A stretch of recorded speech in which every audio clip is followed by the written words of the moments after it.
So hello everyone, this is Varsha and welcome back to mastermind. तो guys, जैसे कि तुमने इस वीडियो के टाइटल में देखा, कल तुम्हारा यहाँ पर ISC 2026 बोर्ड एग्जाम है इंग्लिश लैंग्वेज का। तो इस वीडियो के अंदर गाइज हम लोग डिस्कस करने वाले हैं कि इंग्लिश लैंग्वेज में कौन सा कॉम्पोजिशन तुम्हें अटेम्प्ट करना चाहिए। तो कॉम्पोजिशन राइटिंग 20 मार्क्स ISC में कैरी करता है और यहाँ पर हमें 6 डिफरेंट टॉपिक्स मिलता है।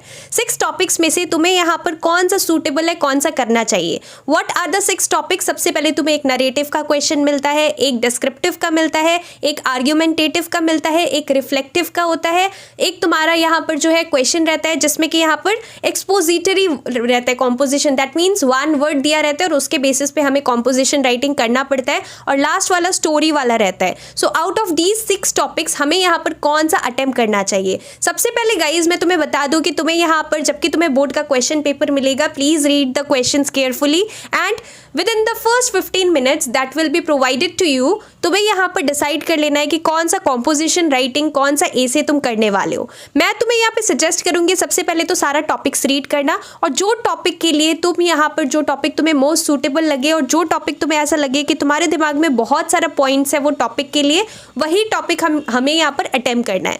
देखो यहाँ पे अगर तुम नरेटिव करते हो तो नरेटिव में यहाँ पर तुम्हें कोई इंसिडेंट को नरेट करना पड़ता है, कोई इवेंट को, कोई इंसिडेंट को नरेट करके अच्छे से बनाकर एसे को लिखना पड़ता है। अगर हम लोग बात करें रिफ्लेक्टिव का, तो रिफ्लेक्टिव में क्या होता है, तुम्हें यहाँ पर नरेटिव डिस्क्रिप्टिव दोनों यहाँ पर एक तरीके से मिक्स रहता है रिफ्लेक्टिव में, और इस टॉपिक के अंदर तुम्हें अपना खुद का व्यूज भी एक्सप्रेस करना पड़ता है। तो एक तरीके से ये यहाँ पर मिक्सचर है नरेटिव डिस्क्रिप्टिव आर्ग्यूमेंटेटिव का, अगर हम लोग रिफ्लेक्टिव टॉपिक के लिए जाएं।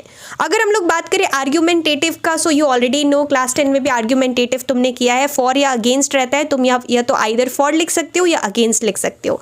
Next one is expository writing. So expository वो 1 वर्ड वाला हो गया, जैसे कि यहाँ पर मान लो फोटोग्राफ्स लिखा है, 2019 में आई गेस ये क्वेश्चन आया था, तो फोटोग्राफ लिखा है। अब तुम यहाँ पर हमारे पास जो है तुम अपना व्यूज लिख सकते हो। एक्सपोजिटरी में बेसिकली एक वर्ड दिया है, तुम यहाँ पर खुद का व्यूज, तुम्हें जो मन में आए तुम लिख सकते हो, लेकिन यहाँ पर जो है मेक श्योर करना कि जो तुम लिख रहे हो वो यहाँ पर टॉपिक से मैच कर रहा है। एक यहाँ पे वर्ड दिया है जैसे लाइफ दिया हुआ है, अभी लाइफ के ऊपर तुम्हें जो लिखना है, तुम अपना व्यूज, तुम यहाँ पर क्या समझते हो, कुछ भी तुम लिख सकते हो जो तुम्हारे दिमाग में आए, लेकिन यहाँ पर जो है मेक श्योर करना कि तुम सही से लिख रहे हो। और जो भी तुम ऐसे अटेम्प्ट कर रहे हो, इट इज़ रियली इंपॉर्टेंट कि तुम्हें यहाँ पर क्या करना है। तुम्हें यहाँ पर सबसे पहले क्या करना है, अपना एसे को डिफरेंट पार्ट्स के अंदर डिवाइड करना है। जैसे कि तुम यहाँ पर इंट्रोडक्शन लिखोगे, बॉडी लिखोगे, कंक्लूजन लिखोगे, तो ऐसा नहीं है कि तुम 3 पैराग्राफ्स ही रखोगे। इंट्रो, बॉडी, कंक्लूजन होगा। बॉडी को भी तुम्हें यहाँ पर 2 से 3 पैरा के अंदर डिवाइड करना है। तो कॉम्पोजिशन राइटिंग जो है 20 मार्क्स कैरी करेगा। वर्ड लिमिट है 400 to 450 वर्ड्स। मैं सजेस्ट करूंगी 3 पेजेस से लेके 3.5 पेज, यानी कि 3.5 पेजेस तुम्हें लिखना है। 4 पेजेस 5 पेजेस मत लिखना, नहीं तो बहुत ज़्यादा हो जाएगा। तुम्हें यहाँ पर प्रॉपर टाइम मैनेजमेंट भी करना है, इसलिए मैं सजेस्ट करूंगी कि तुम्हें यहाँ पर 3 to 3.5 पेजेस रखना है। अपना एसे को बहुत ही ब्यूटीफुली लिखना है। You have to be really creative when you are writing your essay. मैं सजेस्ट करूंगी कि हमें यहाँ पर ये जो 6 टॉपिक्स है, 5 से 6 टॉपिक्स, इसमें से जो मोस्ट यहाँ पर स्कोरिंग होगा ISC में वो होगा हमारा नरेटिव और डिस्क्रिप्टिव।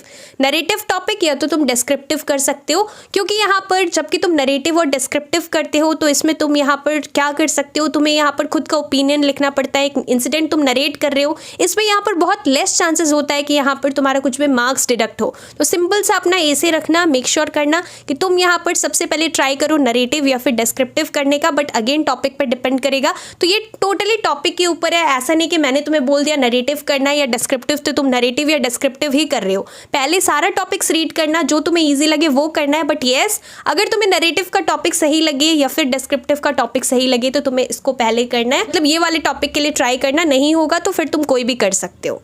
तो ये मेरा सजेशन था। बाकी मैंने इससे पहले एक वीडियो अपलोड किया है, that is regarding the last minute suggestions, और मैंने यहाँ पर डायरेक्टिव राइटिंग के लिए भी बोला है कि स्पीच इंपॉर्टेंट है, बिकॉज तुम लोग लास्ट बैच हो। 2027 ऑनवर्ड से स्पीच राइटिंग नहीं आने वाला है, तो डायरेक्टेड राइटिंग में चांसेस है, मैक्सिमम चांसेस है स्पीच आने का।